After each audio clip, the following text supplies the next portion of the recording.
2012 for his contribution to the power sector in India, and was also the Eisenhower Fellow from India in 2015. It's a pleasure to have you here with us. So please welcome with a round of applause.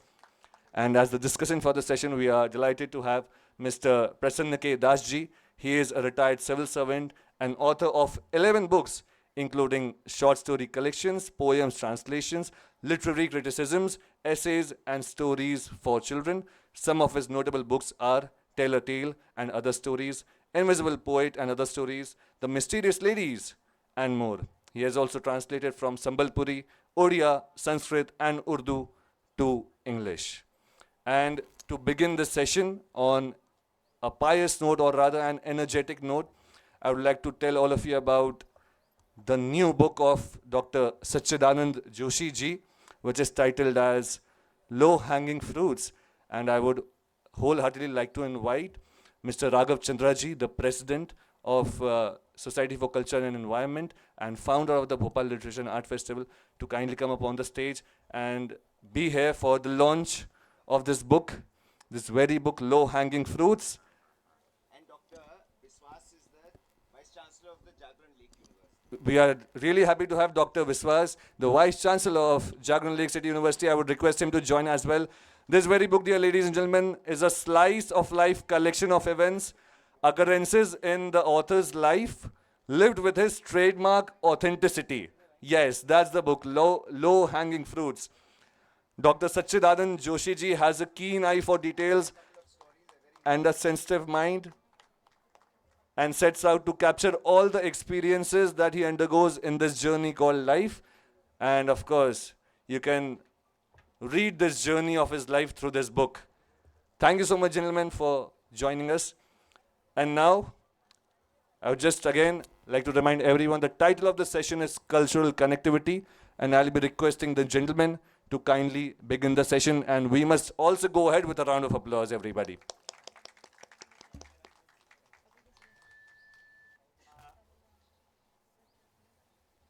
Good afternoon, distinguished panelists and distinguished audience. Thank you, Raghav, and the whole team for organizing this amazing festival. So many people discussing ideas and new books, culture. Our beat today is to address the issue of culture. What does it mean, and how do we project India as a cultural icon in the world? So this book you might have seen in the logo also for this event. This is a book that ICCR and IGNCA jointly published in 2022. The 23 amazing articles in this. Those of you who are interested to know more about India's cultural might, heritage, and legacy, possibly would very well researched and articles by serious authors. So I compliment Dr. Joshi. He is the joint editor along with Binaya Sahasrabuddhe of ICCR. He is member secretary of IGNCA. And we have a distinguished panel today. You would get different perspectives about what India's culture means to us ourselves and to the world, and how do we project it. We have a little time overrun, and we need to give enough space to our distinguished panelists. So without further ado, I would request the panelists each to make an opening statement, after which I propose to make a few queries to find out more from you. So, Dr. Joshi. Good morning and namaskar, everyone. Thanks, Das sir, for providing me this opportunity. And since you have already given the context of this book and context of this discussion, I'll not take too much time for introductions. When we thought about this book, or when we think about culture, my pertinent question is, when we step out of our country and go to any other country abroad, and when they know that you are from India, what is their first reaction? They don't say India is a great military power. They don't say you are a great scientific power. They don't say you are a great economic power. The first reaction is, ha, India, you have a great culture. What does that mean? So, being an Indian, culture is my first and foremost identity. That is what is being thought of. When we teach a child to put their best foot forward, they put their best foot forward. As an Indian, what should be our best foot forward? So, culture should be the best foot forward, and that is why we think that the kind of priority we should have given to the culture and understanding of culture has not been given to us. Why it has not been given? Because it flows in our veins like blood, like we breathe culture, we think culture. That is why we don't take it seriously to sort of understand the importance of culture which we have. When you compare any other country in the world, you can compare it as far as infrastructure is concerned, as far as scientific development is concerned, as far as the military development is concerned. They can be identified and replicated in many more ways.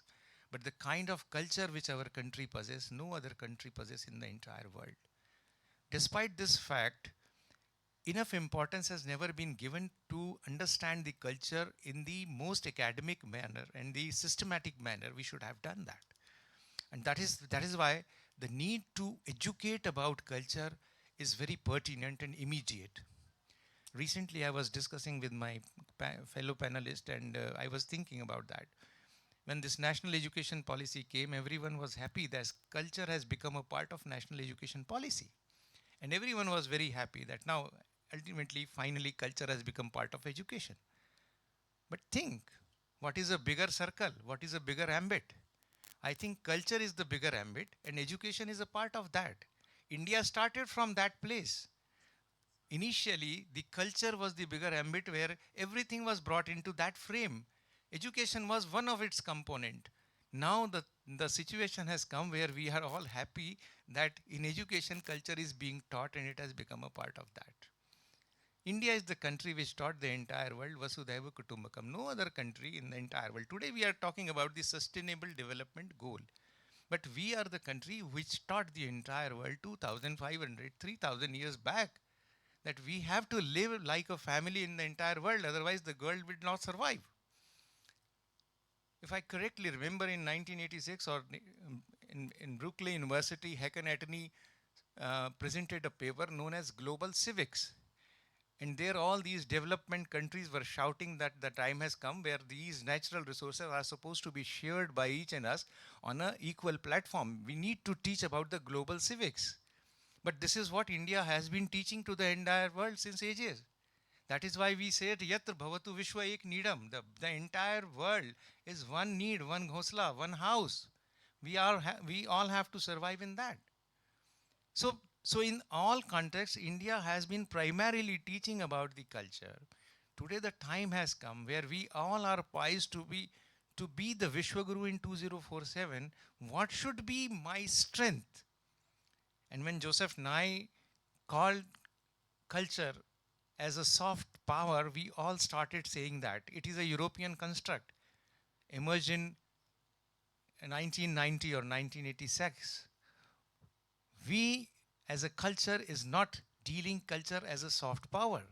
It is the strongest power of this country, and we must understand the culture is the strongest power. Example is yoga. 6 years back, we taught the entire world how to use yoga for their better living. And today, more than 151 countries are adopting yoga, irrespective of their religion, faith, belief, anything. That is why a lady from Afghanistan gets a Padma Shri for teaching yoga in her country. So just see the change and impact of the culture and think about culture in those terms. Thank you. Thank you very much. Uh, Thank you very much, Dr. Joshi, for that introductory observation.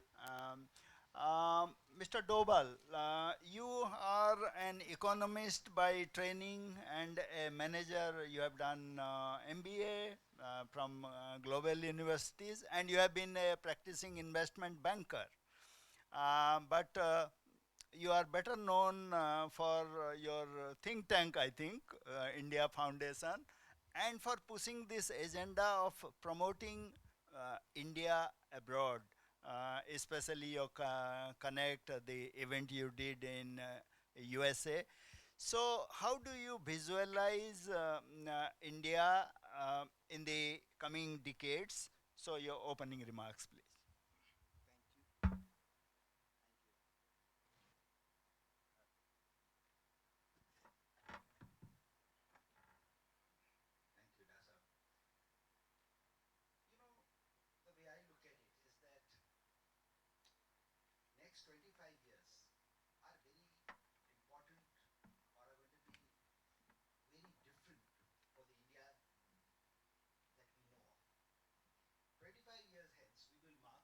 Years of our independence. We, by and large, have been a slave country for about 1,000 years. So for us, the first 100 years are very important because they will really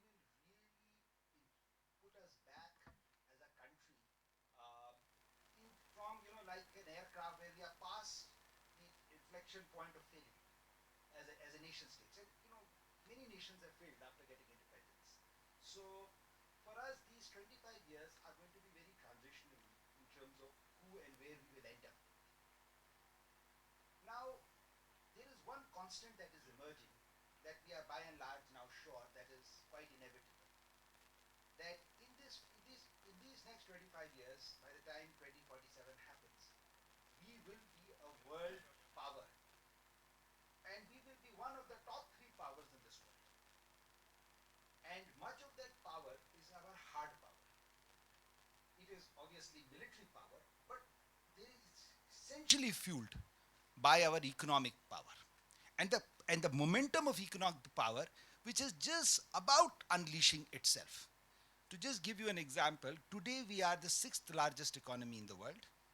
In the last 75 years, we have added about $3.5 or $4 trillion as our GDP. When the English left us about 75 years ago, they left us with a GDP of $30 billion. It took us 60 years in 2007 to become an economy of $1 trillion. And out of the 200 countries in the world today, even today, there are only 6 countries that have an economy over a size of $1 trillion, and that's when we joined the G20. But that is not the interesting part. The interesting part is that what we achieved in the last 75 years, from $30 billion by and large, virtually zero, to $4 trillion, we are going to achieve that in the next 10 years. So from 4 trillion to $8 trillion is by and large settled. And if we project that forward, if we mathematically project it at various growth rates, we will end up by 2047 somewhere between $30 trillion to $50 trillion. That will be 100 times, or actually 1,000 times increase over a period of 100 years. All the media, all the talk, all politics, all gali galoj, everything aside, quietly, India would have transitioned 1,000 times with 1.3 billion people, 20% of world's humanity, and and in a democratic setup. This is unprecedented. Even China has not achieved this, right? So this is a constant. But the question that emerges is that if when we will reach there, so now we will reach there. I always joke that even if Mayawati becomes the Prime Minister of India, we will still reach there, right? We will not reach 50, we'll reach 30. But that's just, squeezing the dots. But the problem is that once we reach there, and because you reach there, like a rich man, once you become rich, people listen to you. Whether they like it or not like it, we are a member of the G20. Today, so we do many things with impunity today. Today, we go into the Arabian Sea and do what we want to do. We do things because we are rich, we are strong. Now we'll become even stronger. But the question is, what is it that we are going to tell the world that when we get there? Do we have something new to tell the world? Do we have something different to tell the world? And I think that's where Joshi Saab's contention, I completely agree with, is that our greatest calling card is not our hard power that we even had earlier. It's just come back because it was taken away from us. But we have a culture that is so unique. and a culture that has actually lessons for the world and will indeed give India the Vishwaguru or the leadership status that it seeks. We don't seek material or hard power just for the sake of it. We seek it because we think that we should shape the way the world should go forward from there. We are leaders of the world. And we've historically been leaders of the world. And the leadership through us to us came through our soft power, through our culture. We have a lot of things to tell the world. And as you rightly gave an example, we decided that we are going to take yoga 6 years ago. Before that, we didn't have the money or the resources or the ability. In 10 years, we filled every country, including Afghanistan. You know, when people are reciting Om and even in Saudi Arabia.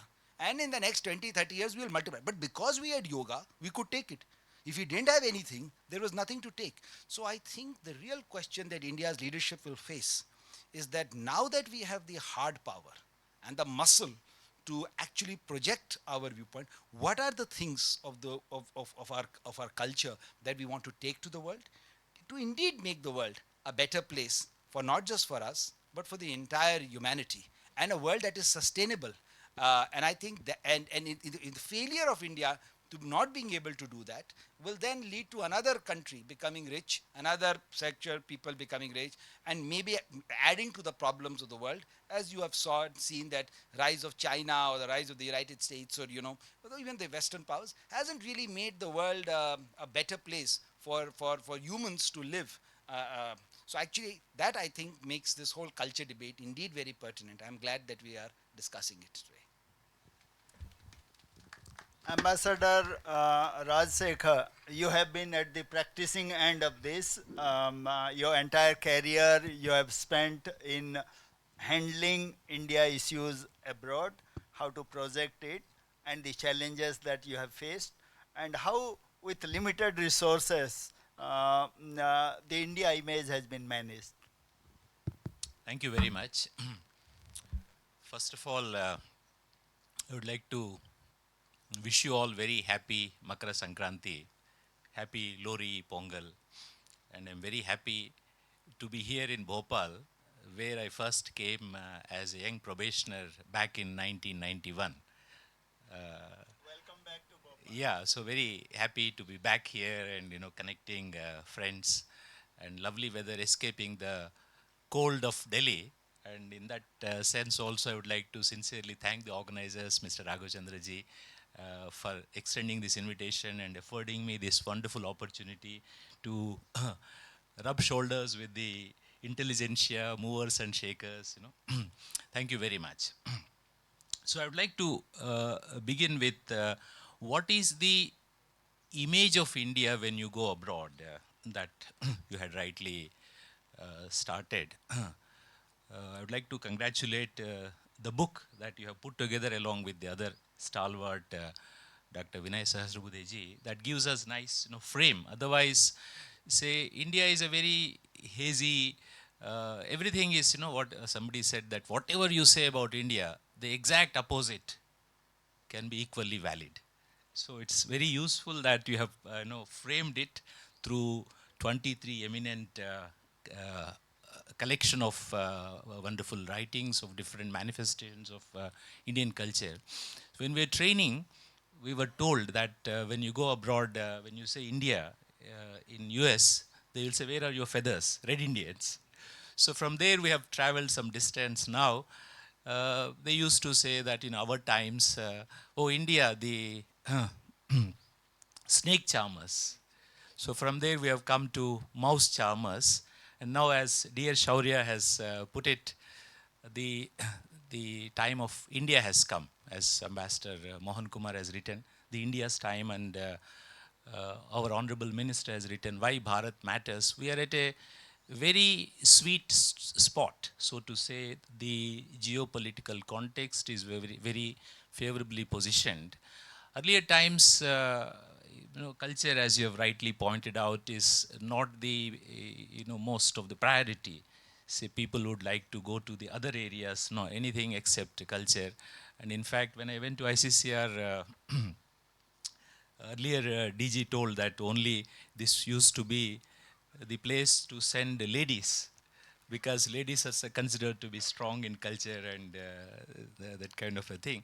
So, but from there also the resources that allocated, uh, people ask, ICCR has centers all around the world. We should have more like Confucian Center. Every time, soft power is the softest target for budgetary cuts. Whenever there is, you may have seen, hardly a year passes without austerity announced by government. So whenever there is austerity and budget cuts, soft power allocations are the softest target for budgetary cuts. So through all these things, but we have managed to project the image of India positively, favorably. But at the same time, the image cannot be far removed from the reality. Howsoever hard and diligently, magically we try, the image and the reality have to go together. That in that context, we're very happy today that India is doing well, and India is growing, and India is on the takeoff stage economically. And as Shaurya has mentioned, that projections, the trajectory is very encouraging, very heartening. However, culture still plays a great role. Culture is basically, as you said, Vasudhaiva Kutumbakam, that the well being of all of us and the entire universe is organically interlinked. So there is no winner and zero sum games unless and until we take everybody along and the well being is together. And also, I wish it is a simple trajectory and extrapolation that we are growing at 6-7%, and we wish we make every effort, but there can be sometimes challenges, like in the last 2 years the Ukraine war, and then more recently Gaza. So culture is a great instrument also, apart from creating, projecting the image. The instrument, when the going gets tough, then culture can still keep the channels open and the dialogue open. I would like to narrate one example, if you grant me time. uh, Today Japan and India, we have global strategic partnership and very close friends. But not long ago, about 25 years ago, after Pokhran 2, when we had conducted the nuclear tests, uh, the going was very difficult because they had the unfortunate Hiroshima Nagasaki experience about nuclear bombs, and they took grave offense that India had tested nuclear weapons, uh, uh, which they informally academics would say that India has managed to push out Buddha and Mahatma Gandhi, and contrary to its professed statements, now tested nuclear weapons. Japan is a country, greatly takes pride in its politeness, courtesy. They have elevated politeness, the practice of it, into a fine art. And those people had, who would tell the ambassador that, after extending invitation to all ambassadors, if by mistake, if it comes, they say, you don't need to come. That was the level of hostility and the frosty atmosphere, 1998. In fact, the present Honorable External Affairs Minister, he was Deputy Chief there, and I speak Japanese, we went there. The Foreign Office would say that, we will not talk to you, literally. They would in fact orchestrate protests in front of the Indian Chancery day in and day out, that in India has betrayed us and has gone nuclear, and contrary to its own ethos and Mahatma Gandhi's teachings. So we had to work beyond the formal channels, Foreign Office and all. There are always, the friendship associations, India Japan friendship associations. In Japan is about 48 provinces. Every province, there was India Japan friendship association. Some of them dormant, but what we had done was that government would not talk to us, so we went straight to the people through the India Japan Friendship Association, recalling the cultural connections at traditional ancient times onwards. The great Nara temple was consecrated by an Indian priest, Bodhaisena they call, and Buddhism has traveled, and their language, their script, hiragana, katakana. Hiragana comes from Sanskrit. So from those roots, and more recently, uh, during the Tokyo International Tribunal, when Japanese war crimes were being tried, the tribunal had 13 judges, 10 Westerns, one Filipino, one Chinese, which is Taiwanese, and one from India, Justice Radha Binod Pal. Very not surprisingly, but for Japanese, very surprisingly, that only dissenting judgment at the Tokyo International Tribunal came from Justice Radha Binod Pal, questioning about the jurisdiction of this tribunal to sit in judgment, over the vanquished. So he questioned, how did we, this tribunal, get jurisdiction? And if in case we are trying, why do not we also include in our mandate Hiroshima, Nagasaki?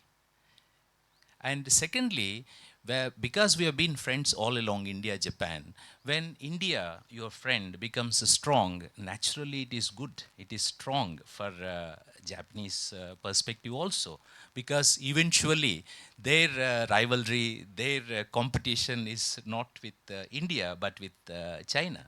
So slowly, over 48 prefectures, we used to travel and talk to people in this kind of small gatherings and conversations. By and by, in about years' time, that we have been able to create such a goodwill that we could organize 50 different festivals like this to commemorate the 50th anniversary of India-Japan diplomatic relations and 50th anniversary. So the thing is, when the going gets tough, the culture can still be your channel, your instrument to open the doors and keep going. And you said about Vishwaguru, of course, India is the mother of democracy, but we should, through our exemplary actions and conduct, we should make others to say that, India is a sterling exemplary example. That's what our endeavor shall be. Thank you very much. Thank you, panelists, for your initial thoughts.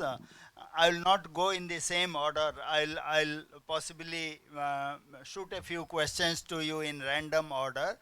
Mr. Doval, while cultural image and projection is very important, and we would definitely be able to back that with resources also, better resources than earlier. How would you think of China's strategy of ring fencing India, what is called the garland of fire, and backing it with investment, whether it is in Sri Lanka, Myanmar, now in Maldives, like ring fencing through dominant infrastructure projects, what they have done in Africa. Why Africa? The first presence of China was because they were about 2 or 3 decades ahead of us in terms of economic might and this, and in Africa the strong presence, and with eye on the minerals and other resources of Africa, hosting an Africa summit in Beijing. So would you think that in addition to cultural projection, serious money has to also be invested, and India should be a dominant investment partner also in tandem with the cultural strength? So the short answer to your question is absolutely yes.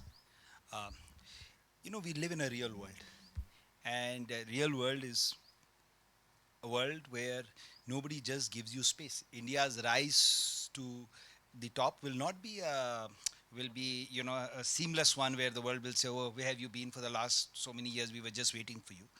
There will be friction. There will be, you know, there will be pushback, and we will have to push, and we will have to use all the arrows in our quiver to fight this battle.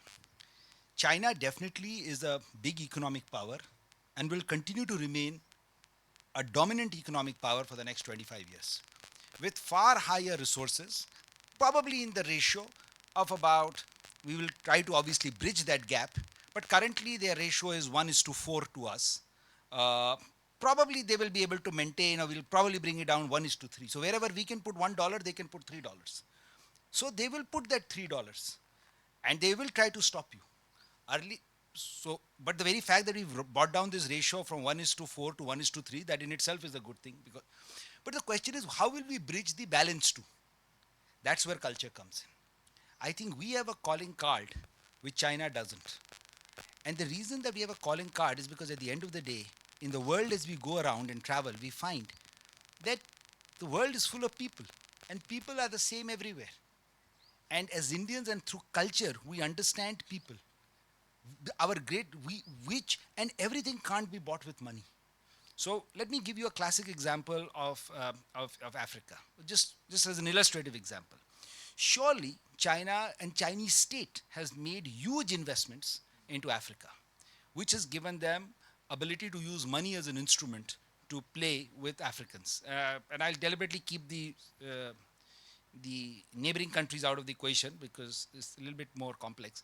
But do you know that while the Chinese state has been doing this, very quietly, some of the biggest entrepreneurs and people in the mining sector in India, in China, in Africa today, are Indian and Indian companies. For example, in very difficult jurisdictions like Ivory Coast, even Sierra Leone, we control the entire. We are the largest FDI investors. The problem is we don't invest as India. We invest through Dubai. We are Indian companies, right? Quietly doing the work. So today but we are loved there. We operate without the protection of the Indian state, without the protection of the Indian military, without the protection of the Indian government. Because our greatest protection for our investments are the people of these states. So we can actually, go into these states, which are even some of them like Burkina Faso, which are controlled by Al Qaeda and have huge mining assets there. By the way, we control about 60 to 70% of the mining assets there. So it's not that we will obviously have to compete against hard power, but we can use culture as an instrument to overcome these challenges. And then obviously, and I'll close by saying that this whole ability, which is different from China than us, which says one winner and losers, as against us, which you said, where some come, that we will actually take everybody along with us as we build these countries. Thank you very much. Now let me ask Dr. Joshi. Let me ask something about cuisine.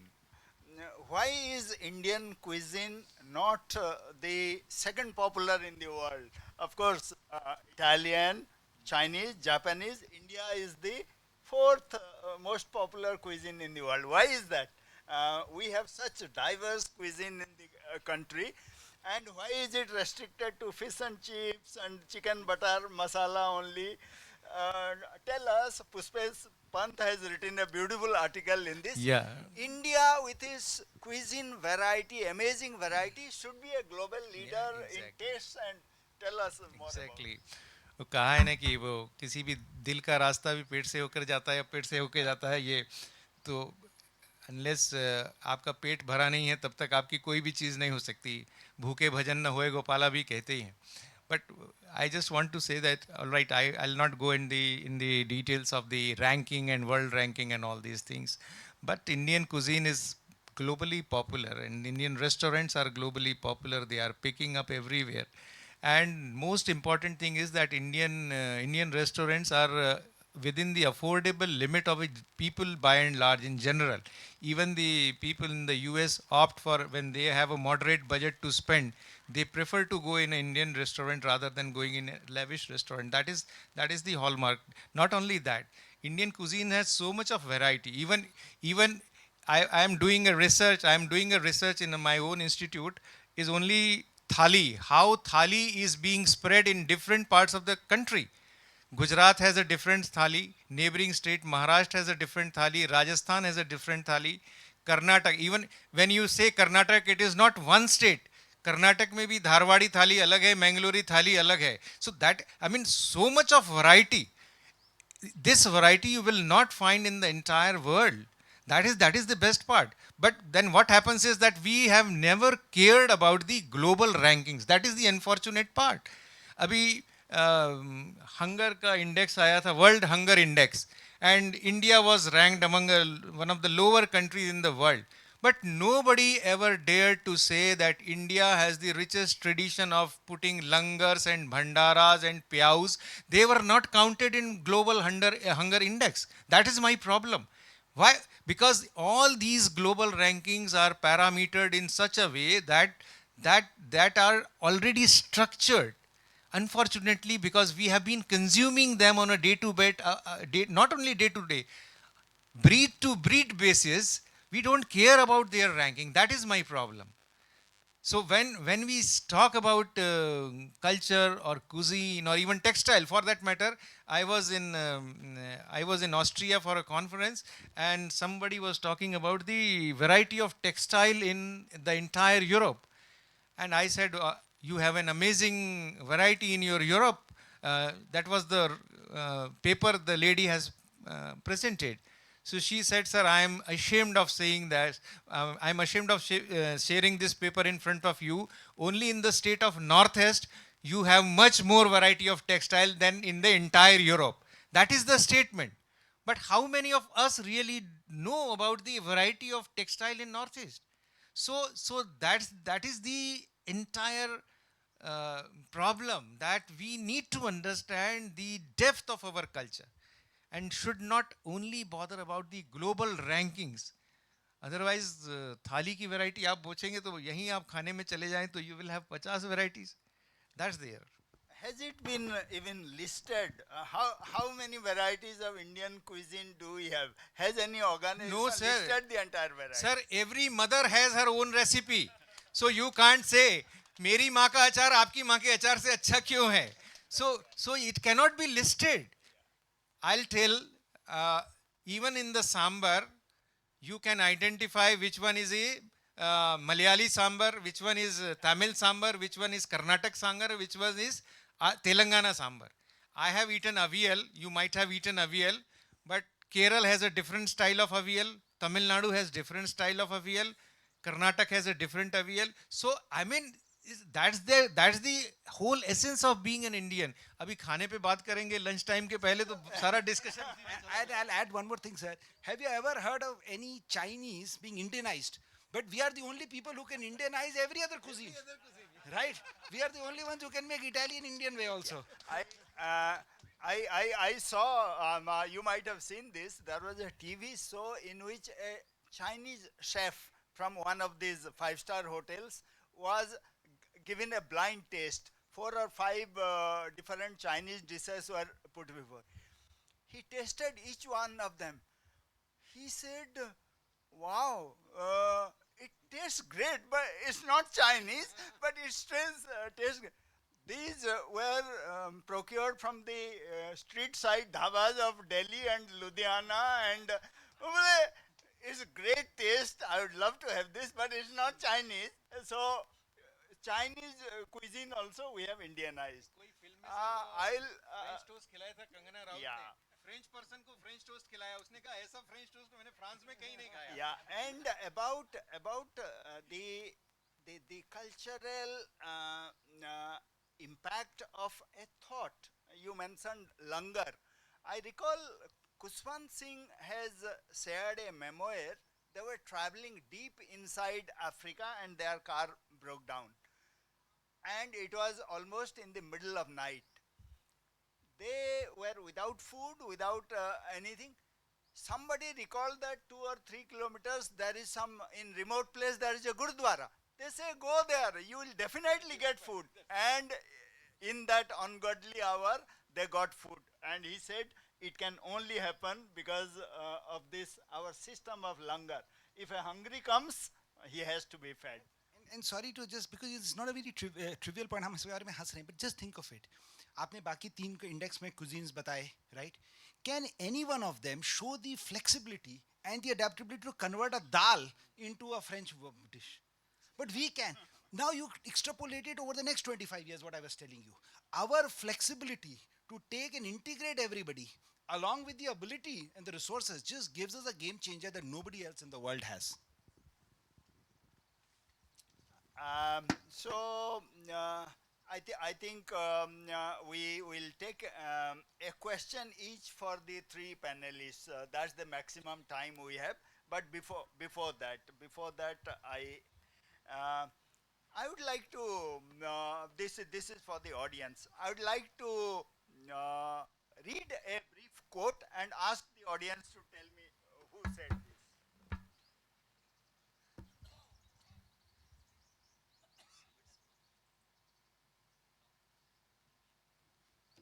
Okay, here is the quote. I thank all of you in the name of the mother of religions that rose above sectarianism, bigotry, and Sure. its horrible descendant, fanaticism. Who might have said it and where? Of course. He got the prize. Academician. The world meet of the religions, Vivekanand, and that thinking that India is not narrow-minded, not parochial. We think of a global citizenry and look at that time. So no wonder a youth icon. So I am sorry I could not give my panelists more time. Each of them had a lot more to share with you, but for constraint of time, we are sorry. We have to close this. So three questions we will take. Yeah, please introduce Okay. yourself, tell your name and your question. Any mic पीछे panelist you पहुंचा can. दीजिए. Sir, just a minute. One by one हम करेंगे, please. पीछे पीछे पहले पीछे. Yes. One by one. We have some limited time. I'll request, please keep your questions and answers precise. Hello, good afternoon, and your words are really commendable. My question is that as you're talking about the culture and the yoga and meditative purpose in India, the thing is that there are a lot of negativities which is happening in this world and in India specifically right now. What do you think is the sole reason apart from the other reasons which is being happening in this world, like in a cultural perspective, sir?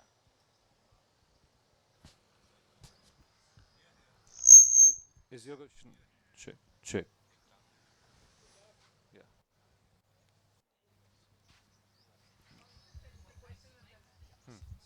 Yes. I think you are asking about the unrest in the entire world. You want to know the sole reason of the unrest in the entire world? Is that question? Okay. So this is a transition phase for the entire world. It's not only the India where we are where we are seeing this unrest. It's globally happening. If you see the scenes of parliaments of the other countries, they are equally bad or even worse than our country. So it's not only happening in India.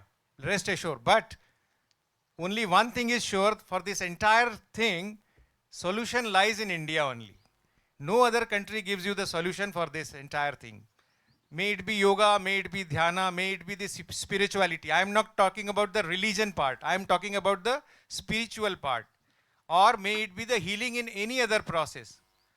I think India is one of the countries which has more than n number of healing methods in this country prevailing simultaneously, parallelly, and everything is successful.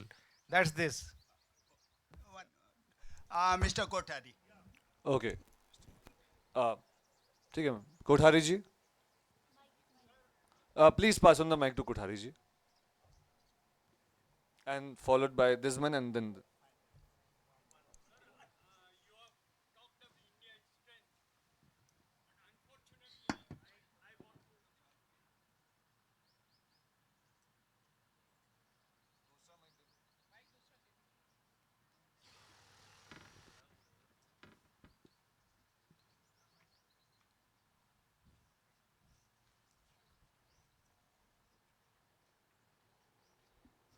You talked of India's strength.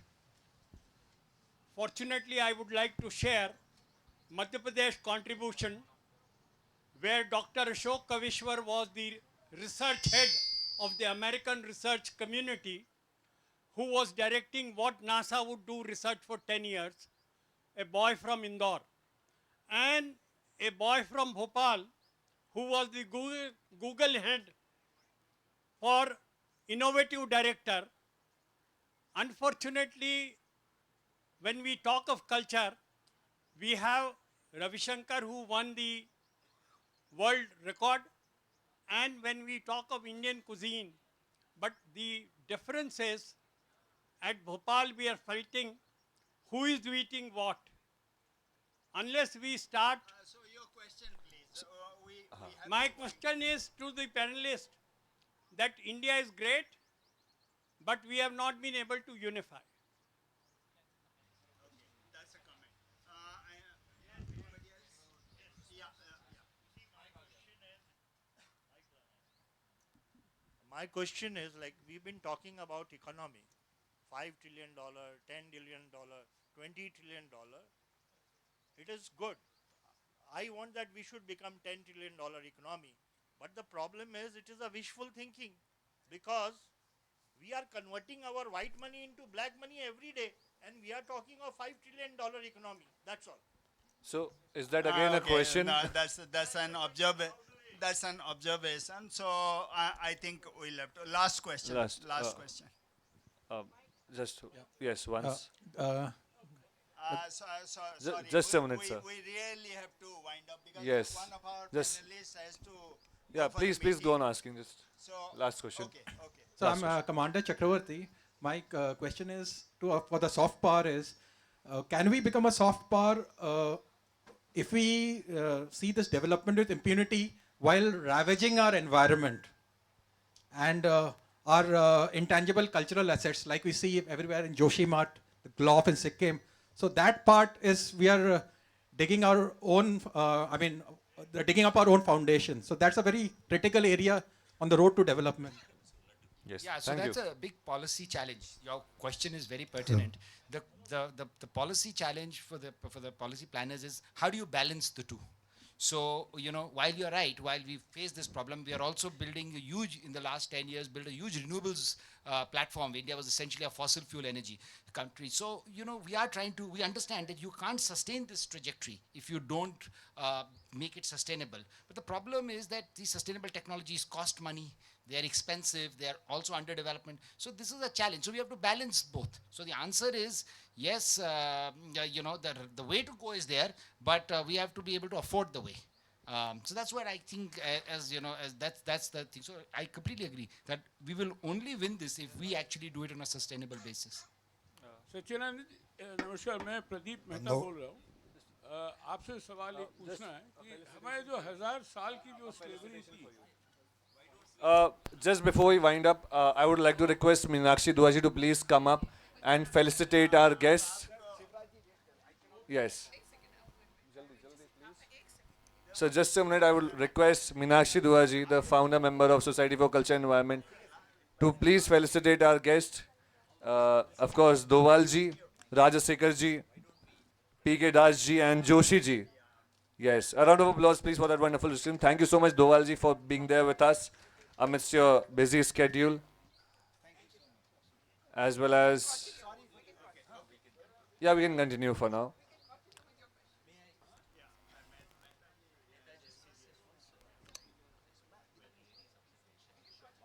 I would request the gentleman to please resume his question.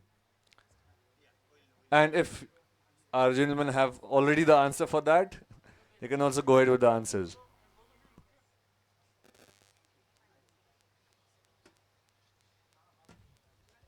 Mehtaji, please, your question.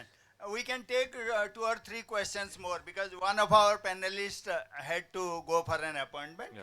But we are available for a few more questions. Just a couple of questions, yeah, sir, please. सच्चिदानंद जी, ये जो हमारे 1000 साल की जो slavery की बात करते हैं, इसका मूल कारण क्या था? इसमें गए क्या? इसमें जो सांस्कृतिक जो मेरा अनुभव है, और पूरे विश्व में मैं काफ़ी भ्रमण करता हूँ, काफ़ी लोगों से मुलाकात होती है, बातचीत होती है कि हमारे हिंदुस्तानियों में धूर्तता भरी हुई है. It's part of our DNA and that is the reason why we had this 1000 years of slavery. That needs to be addressed more strongly, where people have to be more truthful, have to be more committed, which is not happening. Thank you. Thank you, sir. So this is a statement I cannot reflect on it, but uh, it's an observation. But एक तो 1000 साल की slavery में भी दो चीज़ें important है जिसको हमको ध्यान में रखना है. नंबर वन इज़ दैट उस 1000 साल की स्लेवरी में भी हिस्टोरियंस इसको कंट्रडिक्ट कर सकते हैं. पूरा भारत कभी भी गुलाम नहीं रहा, कुछ पार्ट हमेशा उसका रहा आज़ाद. Number one. नंबर टू, इन 1000 साल की स्लेवरी के बावजूद जिस चीज़ ने हमें उन सारी चीज़ों से उबार कर लाया वो चीज़ भी हमारी कल्चर ही थी.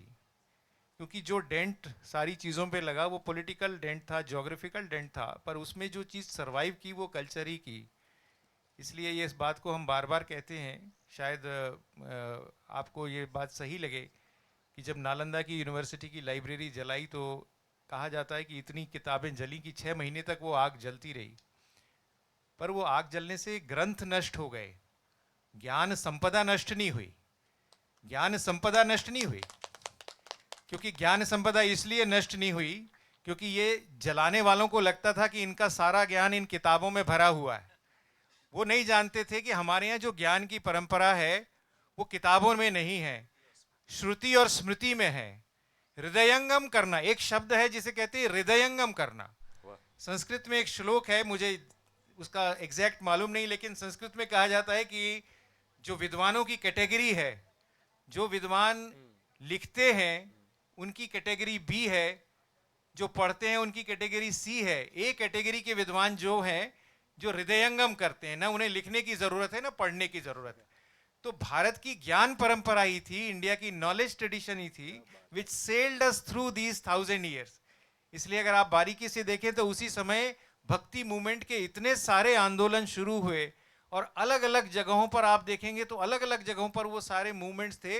It was only to survive the cultural roots of our country and I think cultural has sailed us through this difficult time. Thank you. Ambassador Rajasekhar, you wanted to make.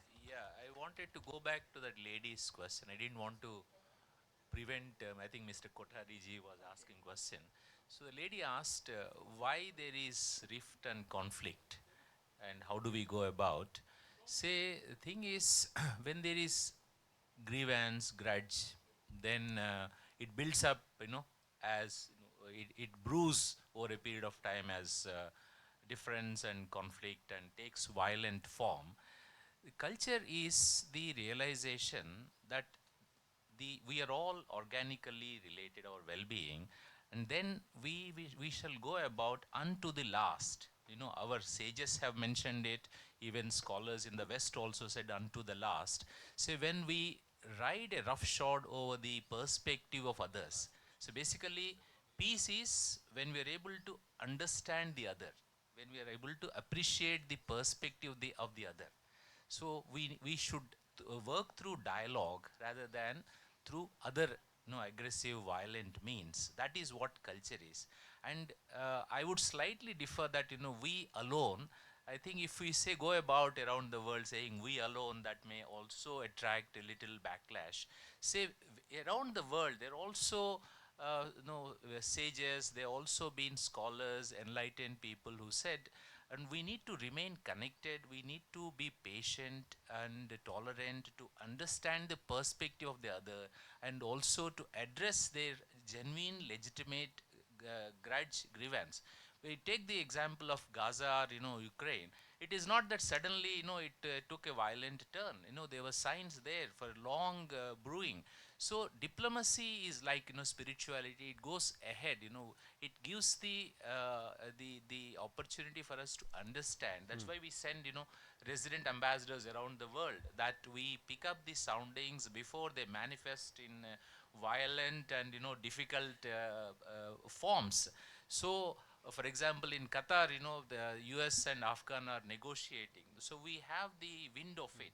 So why the rift and conflict happens is that when we neglect the other perspective, when we are patient and appreciate, that's what the fruit of culture, that it teaches us that there is no value judgment in culture, that mine is superior and yours is not so. In fact, I appreciate the moderator's effort to take us to think about food.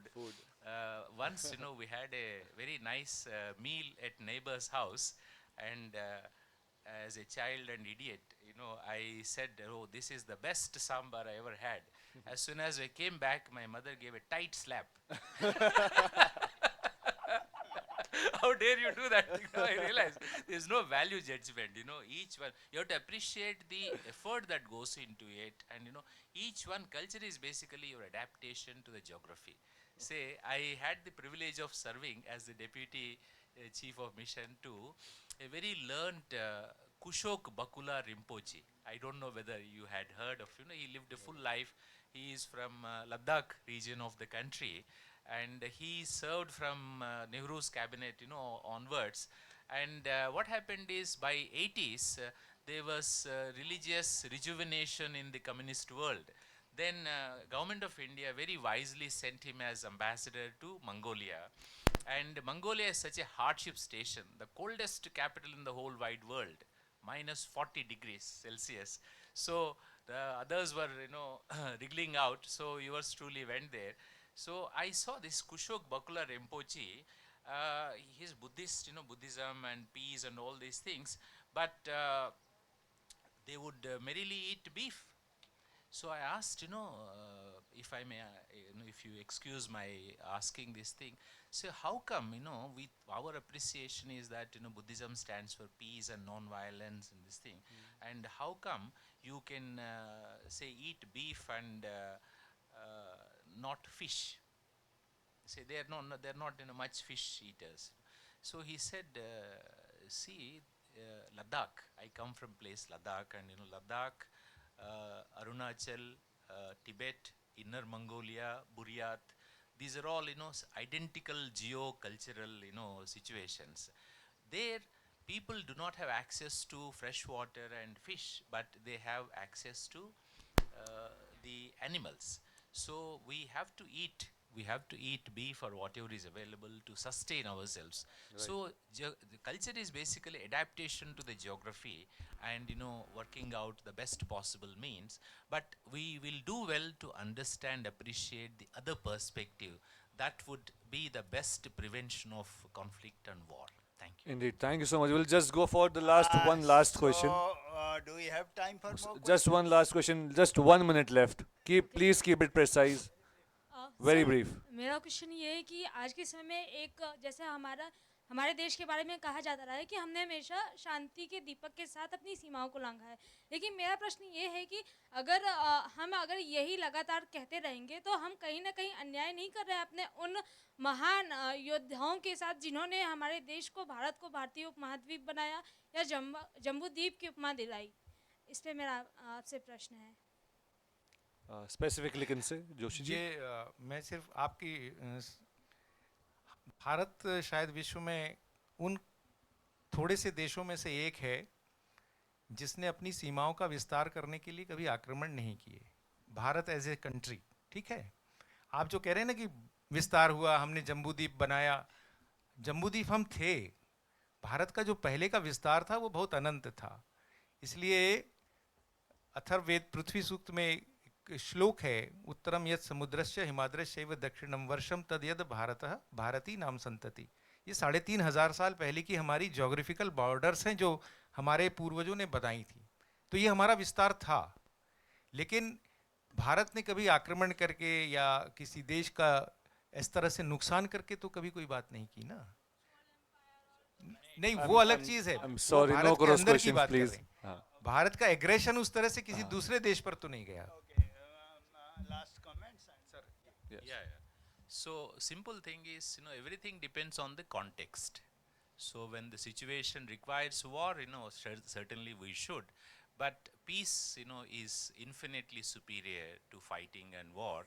And even at the end of the war, we need to sit together and, negotiate the, post-war situation. So certainly they say you will be better off and can speak softly if you have a long stick. I will end with this thought with the audience. Culture is really, culture cannot be imprisoned in a geographic boundary. Culture sans boundaries, we can say. Whether you are aggressive in positioning your culture as relevant to the global world, if our culture has the innate strength, it will reach, especially today in today's digital world where people, everything is accessible to everybody at an individual level or a community level. I thank my distinguished panelists, Dr. Joshi, Ambassador Rajasekhar, and Mr. Shaurya Doval for sharing their thoughts on this very important and interesting topic. Except that we had a little paucity of time, they could have possibly gone on for another hour. And as I see, many more questions could have come. But we have to subject ourselves to the Of course, discipline. off the stage हम जरूर आपसे सवाल जवाब सब कर पाएंगे. We are really thankful to our distinguished panelists for sparing their thoughts and time. Thank you so much, everybody. I would like to invite Meenakshi Duaji on stage, the founder member for Society for Culture and Environment, to please be here on stage and kindly felicitate our guests. I'm glad I finally have something in common with both of our panelists. With Joshi ji, I share the love of food, and with Rajasekhar ji, I've shared the slap of a mom. Everyone has done that, I believe. Sabhi ne maa ke haath ka to khaya hi hai. But yes, for that cultural enriching discussion, thank you so much, gentlemen, for being here with us. Indeed, a wonderful conversation on the cultures, on the matters of India, on, of course, the food that we share, the food that we love. And of course, infinite varieties of food in India. Every mother, सभी लोग जो और ख़ास करके हमारी हिंदुस्तानी माएँ जो खाना बनाती हैं, उसका तो कोई मिलाप नहीं, कोई मैच